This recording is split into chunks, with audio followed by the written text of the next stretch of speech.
মানুষের জীবনযাত্রা যত ফাস্ট হচ্ছে, যত অত্যাধুনিক হচ্ছে, তত কিন্তু মানসিক রোগের সংখ্যা, মানসিক রোগীর সংখ্যা বাড়ছে। যদি 100 জন মানুষকে নিয়ে সার্ভে করা যায়, দেখা যাবে 90 জনের বেশি মানুষ মানসিকভাবে আক্রান্ত, মন দুর্বল তাদের। কেন জানেন বন্ধুরা? তার কারণ হলো যে অত্যধিক আকাঙ্ক্ষা, অত্যধিক কোনো কিছু পাওয়ার প্রতি তৃষ্ণা, যেটা আমাকে পেতেই হবে। আর যখনই মানুষ ওটা পায় না, তখনই মনের মধ্যে আঘাতটা আসে। এই পৃথিবীতে কোনো কিছু আমাদের কন্ট্রোলে নেই, কিন্তু যেটা আমাদের কন্ট্রোলে আছে সেটা হলো আমাদের কর্ম।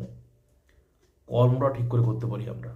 আর কোনো কিছু আমাদের হাতের মধ্যে নেই, কিন্তু ভেবে দেখবেন, যা হবার তা হবেই, কেউ আটকাতে পারবে না। যার যাওয়ার উপরে সে যাবে, তাকে কেউ আটকাতে পারবে না। যা হওয়ার তা ঠিক হবেই। বলে ভাগ্য বলে কিছু হয় না। কর্ম যে যেমন করবে তার নিয়তি ভাগ্যে নির্মাণ।